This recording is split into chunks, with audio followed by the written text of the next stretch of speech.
just thinking, if you want to test this out, think about how you create the teams you work in. As human beings, as a species, we tend to be tribal. We associate with people that share similar views, approaches, or perceptions to us. That's just naturally how we work. So it might be your football team. You associate with people who have similar views. In our work, we are often drawn towards people who have similar approaches to us. So, just an interesting question. Hands up if you're sitting next to someone you know. Cool. So that's about, well, that's about 70–80% of the room. Now, it may be that you've all come to this conference for the last 10 years and you all know each other from the conference. So you could sit with anybody in the room and you would know them. But it's interesting that for most of you, you've chosen to sit with someone you know. You don't have to put your hand up for this one, but how many of you are sitting next to someone you like? Okay, so, you chose to put your hands up, you had a personal choice, there are now some conversations kicking off. Hang on a minute, don't you like me? Again, we tend to associate with people who we know, we tend to associate with people that we like, because that's how we operate as human beings. It's not good, it's not bad, it's not right, it's not wrong. It's just part of who we are as human beings. So how does that play out when you do recruitment? What you probably do when you do recruitment, if you're like most organisations in the world, is you'll have a really good HR process and you will recruit on technical competency. Have they got the experience, the skills, the CV, the qualifications? You'll recruit on business competency. So do they understand my sector, what it is that we're looking at? And then what typically happens is if you've got 3 people in the process who all have the same technical competency and the same business competency, you'll go, oh, I've really got on with that second person that we interviewed. They were the ones that we really connected with. Guess what? High probability, they were people who saw the world in the same way that you see the world. And you created an automatic connection. There's more complexity around culture and chemistry and things like that. But a lot of the time, when we get to those final decisions, we actually end up recruiting people that we felt we got on with. And so we start creating a process where we reinforce that tribal nature of actually building people around us who think the same as we do. If you don't believe me, here's an example.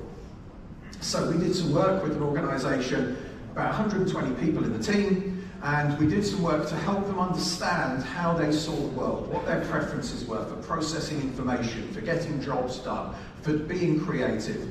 And we drew it up on a map like this, and that was the grouping that came out. So in this 120-person organisation, this wasn't mobility, this was a regulated industry. So actually this is quite understandable. So down over here in the bottom left, you have a really big grouping around what we would call down to earth, and I'll talk to the language a little bit in a minute or two. But people who valued reliability, who valued being risk conscious, people who valued, actually we've done this before and it works really well, so let's do it again. People who valued safety, actually, this is the safe way of doing it. And that was a big, big draw in their organisation. And when we drew this map up, probably 90 out of the 130 people broadly were in that sort of preference. And it's not about putting a label on them because they're very diverse, they do lots of other things as well, they have lots of other different preferences, but their strongest preference was in that down-to-earth, a little bit towards the introverted area. And then there was a group over here that were a little bit more outcome focused. Outcome focused we think about in the context of how you get the job done. So outcome focused is kind of much more logical, much more tough in the way of let's get on, do this, let's make this happen. And they were their 2 great congregations of preference. And it was quite logical because the people who were recruiting were recruiting people like themselves. The challenge the CEO had was they wanted to create a more innovative and curious organisation, because even in their regulated industry, they wanted to bust out of doing things the way things had always been done. Any suggestions which one of those blogs was the CEO? Right. Yeah. That was the CEO. And this was a watershed moment for her, because she suddenly realised why for 3 years she'd been banging her head against a brick wall, preaching a story of innovation, curiosity, entrepreneurship to an organisation that it wasn't that they couldn't do that, but their way of looking at the world was predominantly in through a very different lens. Super frustrated, and it kicked off a 3-4 year program of that organisation starting to shift its culture and its behaviours. It wasn't about go hire a load of new people.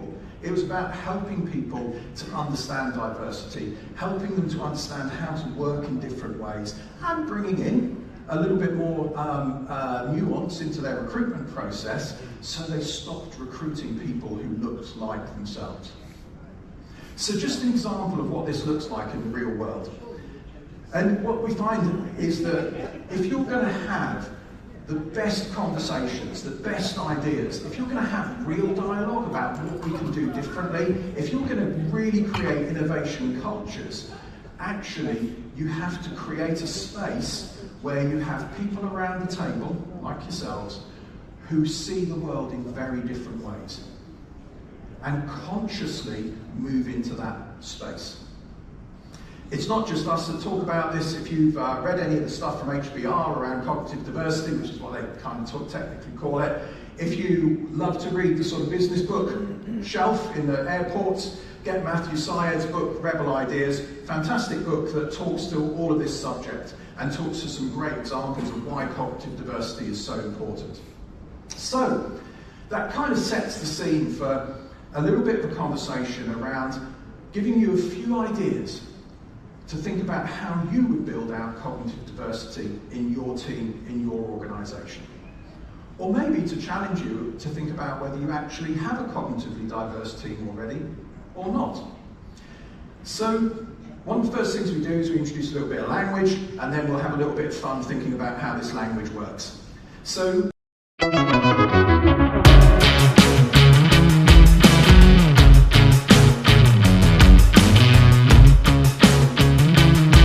Artlist.io